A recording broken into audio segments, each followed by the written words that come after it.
Michael Ward, Benjamin Mendy, Jonathan Majors, Shannon Sharp, Thomas Partey. What do all of these men have in common? Yes, they're all black and they've all got some serious allegations against their name. So in this video, I'm asking a simple question. Why do black male celebrities keep getting caught up in these crazy SA cases? Because something don't seem right and I'm not understanding it. And the question we have to ask ourselves is, are these men reckless or are they victims of biasness? Is something to do with fame just really dangerous for black men specifically? And why is it that so many allegations and accusations are coming from very private and intimate encounters? Let's get into it because this one is a bit sticky and I'm going to tread carefully here. Now look, I'm not going to blame any victims and I'm not going to defend any bad behavior. But what I will do is try and decipher what is the truth. Can we have some context to these arguments?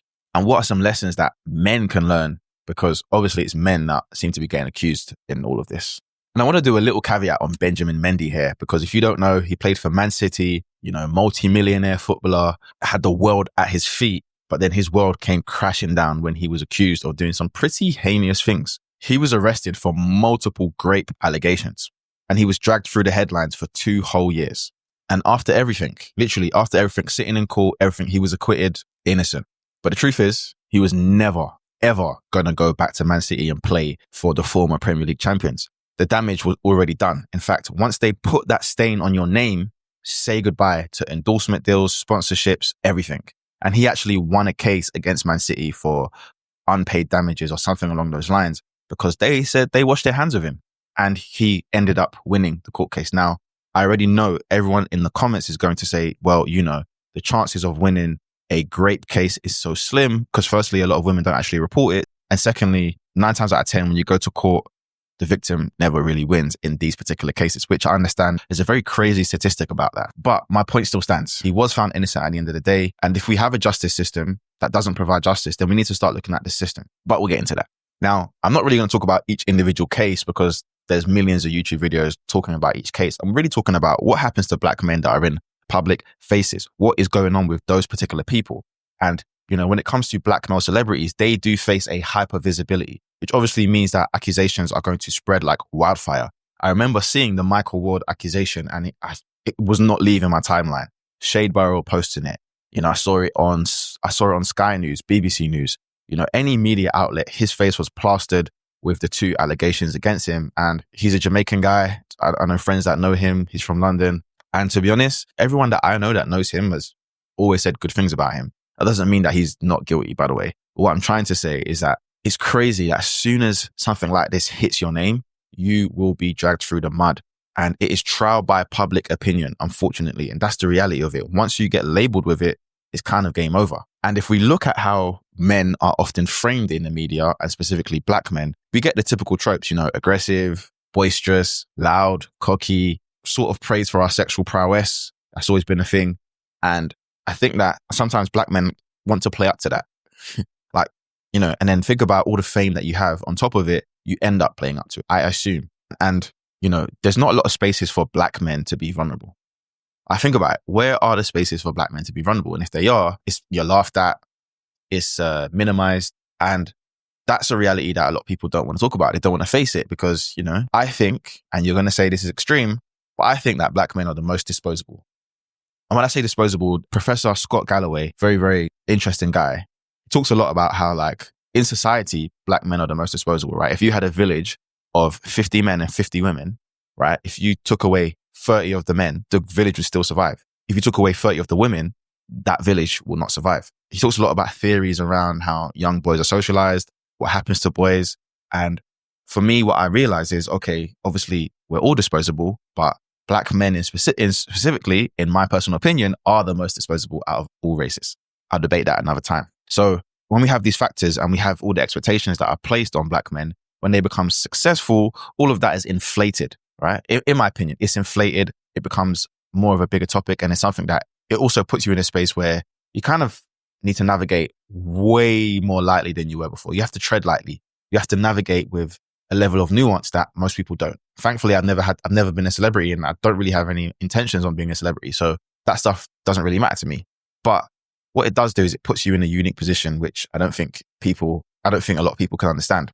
And then obviously with this fame becomes power, and with power, as they say, becomes responsibility. And a lot of these guys, when they get in this position, as quickly as they get there is as quickly as they fall. Like I said, Benjamin Mendy, career pretty much done. Jonathan Majors, he was dropped from Marvel before the trial even ended.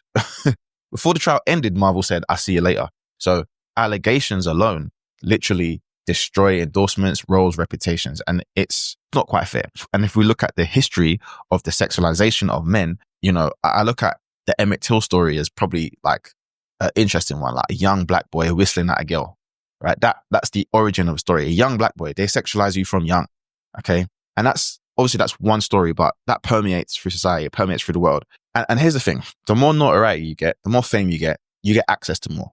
That means more parties, more alcohol, more social gatherings, and that increases the risk of the he said, she said type of thing. In the UK, they say that 57% of grape cases involve alcohol. That's a lot. It's over half, right? And it's likely that for most of these people, when they're involved in these scenarios, alcohol is at play. And if it's not alcohol, it's drugs. So when you have greater access to these things, think about it. Every famous person that I know personally, they don't even pay for stuff. They go out and it gets given to them. And it's funny because the people who don't have money have to pay for everything. So your access just amplifies and you have the opportunity to do worse. And I always think that a bad person is a bad person with or without money and fame. But I think that money and fame amplifies a bad person. Someone that doesn't have access and they get access and it makes them worse or bad, they were already bad. And a lot of people morally can't understand that. I never think that fame actually makes people worse or bad. I just think that it amplifies what you already were. So if you was a guy who at school, you didn't get no girls, you was a nerd, you never touched a girl in your life and you didn't know how to maneuver around women, and then you get a bit of fame and you're a narcissist and you don't like women and you hate women and, you have like dirty characteristics and dirty traits, you get famous, it's going to amplify your characteristics and traits and your sense of entitlement. A lot of these guys who maybe they were nobodies before they got rich and famous, they were nobodies, now they got rich and famous and now they're somebody and they're abusing being a somebody. Again, and there's nuances to everything here. And when you look at the media in the UK and in the US, I think black athletes, black entertainers, do they get treated more harshly? It's hard to say. Because I think of someone like Conor McGregor, who's had multiple allegations against him. And it's in the news for a little while, but then he gets away with it, really. Kind of skates around it, pays someone off, and he's good to go. I think black men are more at risk of like losing everything, right? If we look at the cases that we've seen. And actually, the UK Crown Prosecution Service, they found that black defendants face longer pre-charge delays in sex cases. And I actually think that when there are all these delays, it gives people more of a chance to tear people down. But so let's talk about one thing, which I think a lot of men struggle with, and it is sexual discipline and risk management. So many of these allegations, they arise from private, intimate encounters. You met this girl at a bar, you was at this fancy restaurant, you was at this private party. And obviously these are famous rich people that they don't operate in circles with just normal people, right? But sometimes what you'll notice is that it might be just like regular girls. These other girls are not in like famous positions. They're not in the media industry. They're not athletes or whatever. They're just regular girls that are good looking, but they get more access than regular guys do, right? Because the guys are the ones that are holding the space for some of these women. And when I say the guys, I mean like the rich, famous guys.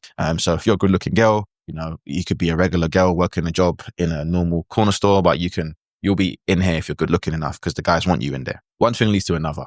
Alcohol, going to a hotel room, very high risk environments, especially for women, right? But it's also a high risk environment for men. And then one thing leads to another. There's a thin line, but this is where we start to go into what's consensual and what's not. Because when you read some of these cases where it's like multiple attempts and they met one night and then they met up again 2 weeks later and you think, okay, I think if you've had an encounter that was illegal, you wouldn't meet that person again. But then we go into the space of, someone's being manipulated, they're being controlled, they're being coerced, which is totally understandable. But in the case of Shannon Sharp, we know that the girl was, she wanted to make some bread. He was being messy. He's like 50-something years old, dating a 20 whatever year old. That's a different story. And a lot of the times, these actors and these athletes, they don't protect themselves. There was research done by the NCAA, which is basically the sporting authority of all college athletes. And they found that 60% of athlete-related sexual allegations happens in private settings. So it's usually where there are no phones, there are no cameras, there is no CCTV to kind of help them. However, my opinion is a lot of these guys should actually forget signing NDAs and stuff. They should actually record everything. And you might think, okay, so I can never have a normal sex life as an athlete or a celebrity. Well, you can't. You want to keep yourself safe and prove you didn't do something? You can't. keep the cameras on and let them know that, hey, this is the way it's got to be, because I don't know you. And if we're going to have fun, we have fun, but I can't have you saying that something happened in 2 years, right? Because it's not fair. If it happened 5 years ago or whatever, it's not fair. So the reality is that the guys need to protect themselves, okay? And I'm not saying that there's not cases where they are forcefully doing stuff where they shouldn't, but the cases that they aren't, they should protect themselves. So we've got to think about that. And then the other issue is like the consent side of things. So consent becomes a bit of a contentious area when we start to think about being intoxicated. My advice is this. If two people are drunk, my personal opinion is to probably just try and avoid. I would avoid it, because your level of drunkenness, yeah, as a man, you can't gauge or guess how drunk someone else is. You can look and you can be like, yeah, she's sloppy. I'm definitely not going to touch her. But some people are sloppy, but they can still conversate. They still seem to have everything intact. If that's the case, again, your best bet is to still avoid it. For me, in my opinion, the best bet is to still avoid it, because as soon as alcohol is involved in a scenario, it becomes very ambiguous. It becomes very, very ambiguous. And a lot of these guys, these celebrity black guys, they need to choose more carefully. They need to be more intentional with their partners. And I don't just mean, when I say that, I am talking about these one-off sexual encounters that they seem to be having. Even if you're doing that and it's just a bit of fun, you should be even more cautious, because it's not fun if they're knocking on your door saying, hey, you've been accused of doing X, Y, Z. So if you have that, that's where you got to be even more cautious. And you speak to any legal advisor in the world and they will tell you to avoid being in one-on-one rooms with strangers after an event. And actually, I remember as an athlete, if we had a female physio, right, who would do massages and stuff, if she came to your room, if you're traveling on an away game, you stay in a hotel, if she comes in your room, you have to get a massage, but the doors have to be open, as in like the front door of your hotel room has to be left open. And that's the level that they're going to protect not just the woman, but also to protect you. Because if the door's open, everyone can see, everyone can walk by and see. There are no allegations that can be made. A lot of these guys, I think that they think that because I've got to this far, they can do whatever they want. The power's kind of got to them a little bit. And if you look into the depth of Benjamin Mendy's case, like he had multiple accusers, all kind of saying the same story. For him to beat that case was actually quite interesting. Obviously, a lot of it is due to a lack of evidence. And then there's something that we don't talk about. And it is what happens when the girls lie. And I think there's an unfair element here, which is not discussed, but when a girl lies, nothing happens to her. Like literally nothing happens. They don't go to prison. They don't get fined. And I'm a guy also, I'm going to speak from my perspective, but I think that if a girl makes a false accusation towards you and it's not true, and it's definitely not true, not just a case that was dismissed because of lack of evidence or whatever, like it's definitely not true, she needs to go to prison, because she could have cost a man his career. 9 times out of 10, they do cost them their careers because no one's going to touch you again. Loss of earnings due to that lack of career. There's so many layers to it. Plus your reputation is stained for good. So I personally think if someone does falsely accuse you because they want to try and make a pretty penny, they need to go to prison. And I stand on that. So the next point here is like the media and the public perception. And we kind of spoke about it a little bit, but there is actually a study that shows that black defendants are 3 times more likely to be publicly named in sex cases. Why is that? And we often see that in the UK and in the US as well, is that like the press will specifically highlight race in crime for headlines for black men more than other races. Again, is a bit of an odd one. And you also see it when it comes to even terrorist attacks. And they will be very quick to identify whether it's a brown or a Muslim or something like that. And the same thing applies here. And it basically kind of amplifies the viral narrative of that predator type of black guy. And we see things like Jonathan Major's downfall literally happened like that. He was accused of something, assaulting a woman. And it wasn't until the video came out of him running that people were like, oh, wait, yeah, there's still something that happened in the hotel room that people still, there's not enough evidence for. But okay, he was running away from her. And I've never seen anything funnier than a black man running away from a white woman, but it didn't look like anything violent was taking place at that particular moment. Am I saying that violence didn't take place? My personal opinion, allegedly, I think something did take place and he probably was a bit aggressive with her just from maybe what happened in the hotel room and stuff like that. But was it like, did he beat her up? Was it like vicious? I don't think so. Just from what we can see. And what we did see is him running away on the streets, getting out a cab, and then the problem is the public assume that they're guilty straight away. But there are other cases where white men have had slightly slower declines, you know, Armie Hammer, Ed Westwick. These are people that have had slower declines in terms of how they've been treated by the media. And the problem is, because these guys are already in the public eye, like their reputations take such a battering because of this, like a battering. And it's hard for them to recover from it. And we know that black men are already hypersexualized in Western media. And that's just been a historical thing.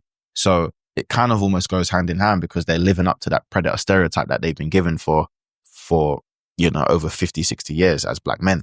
And, in the UK, they say black men are 3 times more likely to be arrested for sexual offenses than white men. And in America, the DOJ state that conviction rates for black men are 20 to 25% higher in sexual assault cases than white men, with very similar evidence, which obviously lets us know that black men, when it comes to the justice system, are always going to get the worst case. Like, if you ever getting yourself caught in the justice system, just prepare yourself for the worst possible outcome. And that ain't funny, but it's kind of funny. Now, there's one thing I wanted to tread a bit lightly on, which I'm going to tread very lightly on. And it is just that a lot of these cases with these black guys do involve ladies from the opposite race. Usually it's white women. And I'm laughing because Dr. Umar's playing in my head right now. But I think when we have these moments, the race debate then pops up. And especially around the Shannon Sharpe case, where we saw a lot of people saying, old, successful black man in his 50s, why are you trying to date this young white woman? Why are you not pent up with a older black woman, just having a wholesome life? And I think that a lot of these guys, they do end up having some of these issues with women outside of their race. Dr. Umar, I would not be proud of these guys. I think I'm going to save my deep dive on that particular dynamic later around like celebrity black men and their relationship with dating outside of their race. Because that is a conversation that I think can dive a bit deeper on and work out like what's going on there. But you will notice that in all of these cases that I listed out, it is non-black women making these allegations. And even the Young Philly case, same thing, non-black women making these allegations. Now, I'm not trying to insinuate anything, but I think that's interesting. If you don't think that's interesting, maybe you're not an interested person. Cool. So I mentioned it earlier, but in the UK, only 1.6% of rape cases lead to a conviction. And that's from the ONS in 2022. I doubt much has changed in the last 3 years. In the US, they've got about a 5 to 7% conviction rate for SA cases from 2022. And the problem here is you get cases like Shannon Sharpe where, they settle outside of court and it ends the case, but it leaves a reputational damage.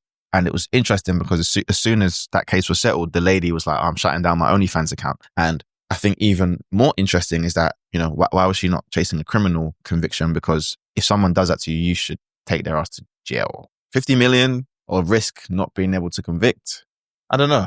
I'm not saying that I'll take the 50 million, but hey, but I think that settling the case makes it worse because your reputation is tarnished and you kind of look guilty when you settle, but also it saves the hassle of maybe all your dirty laundry coming out in the public, any issues that you might face. I don't like to compare white men and black men, but if we look at some of the cases of white men, I feel like the narrative is different. And maybe it's because I don't follow as many white people on social media, or I don't know, but I do think that the narratives are slightly different. So we've got Armie Hammer, who was accused of cannibalism and sexual assault. He wasn't even arrested immediately. Harvey Weinstein, which was very extreme, but he got a very long grace period. He definitely got taken down and took to the cleaners, but he did have a very long grace period. And oftentimes the media will frame the white guys as being troubled or struggling. The black men are just dangerous. We're just dangerous, aggressive predators.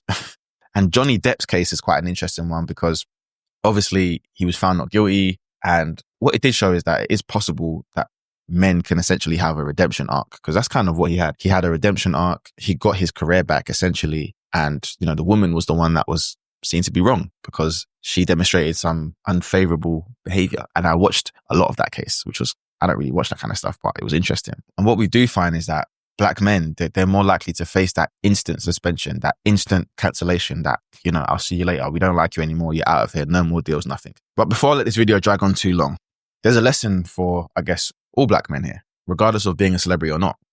Sexual discipline. Because most of these cases, right, they happen in high-risk environments, VIP lounges, houses, after parties, hotel rooms. You have to be very, very hyper-aware of what you're doing and, what's happening. Old cases can resurface. Some of these cases have turned up years and years later. Could be 1 year, could be 2 years. So don't just think, could be something that you was drunk and she was drunk and you just forgot about it. Sometimes it's not worth it. So you need to be aware of your surroundings and what you're doing at all times. And if you've got more to lose, you got to be prepared to protect it.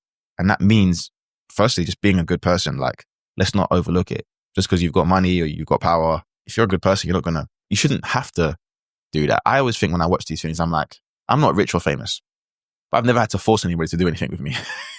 I've never had to. I've never felt like I needed to. Why would a rich and famous person do that? They've got more access than I do. And that's probably one thing I always say to myself, like, why? You don't need to. So why would you? But a lot of these guys, Benjamin Mendy, Michael Ward, Jonathan Majors, allegedly, Party, allegedly, Mendy, allegedly. Like, these guys with the highest level of access. Why would they force someone to do something that they don't need to? When regular good-looking guy in London doesn't need to force it, right? It's weird because they do, well, not them, but some of these guys, they are guilty. Some of them are guilty. And a lot of these guys is more just discipline. You've got to be more selective, Not every woman deserves to actually be in your presence in an intimate setting. And I think, again, it kind of ties down to culturally where we're at is, when you're growing up, you're young, you think it's cool to have multiple girls. Then you get older and it's like, well, I can have multiple girls, but to be honest, it's kind of stressful. It's kind of long. I don't really want to have multiple girls anyway.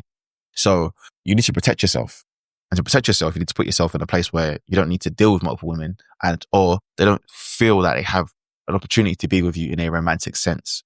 And you keep them at a distance. You keep them at a distance and you are selective with who you pursue and who you give your time and energy to. And then even if you have a sexual encounter, you then need to make sure that it is crystal clear what is consensual and we're both agreeing to this. And, if it's a no, it's a no. I'm just going to take my ass to sleep. See you later, And then also you've got to be in a position where you learn how to manage the emotion of the other person, because if you get yourself in a position where maybe you are a bit deeper, and we've seen scenarios where women can use that to then whip you over the head with it. Because if they can manipulate you in the sense of like, if you don't do X for me, I'm going to tell people you did Y. We've seen that, then boy, you're done for. So you need to really, really be careful with who you let enter your life. And doesn't matter if you're famous or you're not famous, because this is where many men have major, major downfalls. So a lot of these famous guys, I just don't think they're doing enough to protect themselves. They're getting lost in the sauce. But on the flip side, I think money and fame only amplifies a bad person. And if you're bad and you ain't never had any sauce, sometimes the money and fame makes it worse because those traits that you had that were negative, it's amplified by 10. And then you do things with women that you shouldn't do. You shouldn't do it, but you still do it because you're like, I've got a bit of attention now. I'm going to abuse it. With great power comes great responsibility, they say. So for a lot of these guys, it's more just about avoiding bad scenarios completely. So do you need to be at every celebrity party and every celebrity get together? Hell no. If you are there, how can you maneuver that scenario in a way that, is favorable to you? The reality is allegation is punishment for a lot of men. Like, it's literally punishment. And for black men specifically, there is no margin for error. The margin for error is 0. I don't think that it's biasness to black men that's causing this. I think it's recklessness. It's carelessness. It's having a party and taking 2 girls home. And because I've got money to get them an Uber back and get them food and buy them stuff to keep them quiet, thinking that they'll never say something in a year or two when you've done something. It's recklessness and it's carelessness that I think that is affecting a lot of these guys. I think the race factor is quite an interesting one. And I think that to explore that is going to be quite difficult. But I think what's more interesting is these black celebrities that choose to date outside their race, which is sometimes causing some of this, as well as their bad behavior and them being poorly behaved. But I think we get into dangerous territory because as soon as the allegation is made, their careers are done. Their careers are essentially done. I think Michael Ward can recover. I think Jonathan Majors can recover.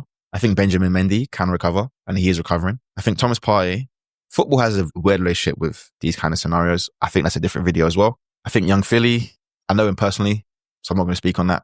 But yeah, I just wanted to get my 2 pence out. This video has kind of gone on way too long. If you like this video and you are interested in black issues and black topics, you should watch this video right here where I talk about the black housing crisis that is happening right before your eyes. Peace.